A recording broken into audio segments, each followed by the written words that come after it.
रटते रहो, राम नाम रटते रहो, जब तक घट में प्राणी, कभू तो दीन दयाल के भनक पड़ेगी कान। अब ये दूसरा फार्मूला है कि परमात्मा के आगे उसके चरणों में पड़े रहना, आखिरी श्वास तक भक्ति करते रहना, और कोई भी मान ले आपके ऊपर आपत्ति है तो कहते हैं कदे तो दीन दयाल के भनक पड़ेगी कान। कभी तो सुनेगा दाता हमारी, और अवश्य सुनेगा, वो सबकी सुनता है। भक्तों के लिए तो वो अपना सतलोक त्याग कर यहाँ आ जाता है। तो पुण्यात्मा परमात्मा ने कहा कि राम नाम रटते रहो। परमेश्वर ने स्वयं ही हमें एक तत्वदर्शी संत बनकर हमें समझाया है, अपना ही डबल रोल करके कहा है कि राम नाम रटते रहो जब तक घट में प्राण, और कभू तो दीन दयाल के भनक पड़ेगी कान। तो कौन से राम का जाप जपना चाहिए? अब यहां समस्या आती है। अब हमने अनेक राम यानी देव भगवान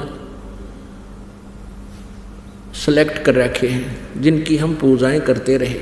भगवान ब्रह्मा जी जो रजोगुण हैं, भगवान विष्णु जी जो सतोगुण हैं, भगवान शिव जी जो तमोगुण हैं। ये हमारे पवित्र हिंदू धर्म के प्रधान देवता हैं। इनके बारे में अभी तक लोक वेद सुनाया जाता था इन अज्ञानी गुरु ऋषि महर्षियों और ब्राह्मणों के द्वारा कि ये अजरो अमर हैं, इन्हीं की पूजा करनी चाहिए। अब हमने राम सेलेक्ट करना है, हमने भगवान सेलेक्ट करना है, किसकी पूजा करनी चाहिए जिससे हमारा जन्म और मृत्यु का रोग नाश होए, जिस भगवान की भक्ति से हमारे शुभ संस्कार बने, अशुभ संस्कारों का नाश हो, हमारे प्रारब्ध के पाप कर्मों का नाश हो। एक कई बार भक्त प्रसन्न करते हैं कि जैसे भगवान श्री कृष्ण जी अर्थात विष्णु जी ने राजा मोरध्वज के पुत्र ताम्रध्वज को आरे से 2 फाड़ करवा के उसकी मृत्यु हो गई थी, फिर उसको जीवित कर दिया था। तो वो भक्त कहते हैं क्या भगवान श्री विष्णु अर्थात श्री कृष्ण जी में शक्ति नहीं है? ये भी तो दुख दूर कर सकते हैं। अब पुण्यात्माओं, अब मोरध्वज राजा के पुत्र को जीवित करके दुख दूर क्या किया? वो तो दुख पैदा किया श्री कृष्ण ने जाके, और जाके कह दिया हमारे शेर का आहार तुम्हारे परिवार में से एक आदमी हो। और लास्ट में लड़के के ऊपर आप फैसला कर दिया तुम अपना लड़का काटो मेरे शेर के लिए, सिंह के लिए। अब उसने तो समस्या पैदा कर दी जाकर उनके जी ने सुख के कराया, वो लड़का जीवित कर दिया। अब पुण्यात्माओं, ये 16 कला के भगवान हैं और ये चतुर्भुजी भगवान है। एक छोटा मोटा सिद्ध भी ऐसी क्रियाएं कर देता है। गोरखनाथ जी ने अपने गुरु मच्छंदर नाथ जी की अस्थि उठा के उनका शरीर फूंक दिया गया था, उन अस्थियों से ही उसको पुनर्मनुष्य बना दिया और जीवन दान दे दिया।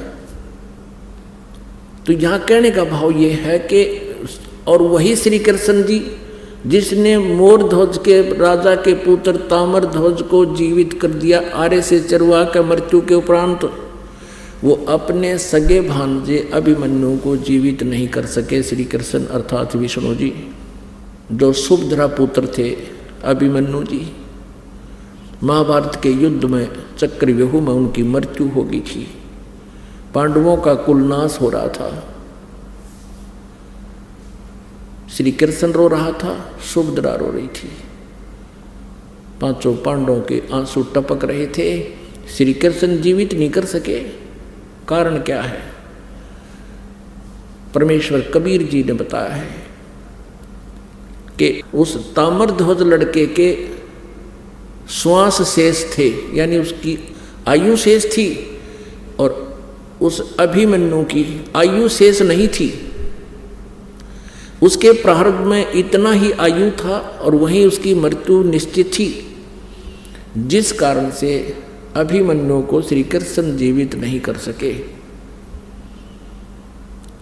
मासा घटे न तिल बधे, विद न लिखे जो लेख, सच्चा सतगुरु मेट कर ऊपर मारे मेख। तो कबीर देव जी, कबीर परमेश्वर जी यदि हमारी आयु शेष ना हो, उसको भी आयु प्रदान कर सकते हैं। और इस दास के इस आध्यात्मिक जीवन काल में एक नहीं, हजारों की संख्या में ऐसे उदाहरण हैं यहाँ इस संगत के अंदर, जिन्होंने सच्चे दिल से भगवान की नियमित मर्यादा में रहकर साधना की है। उनकी कह करके आयु बढ़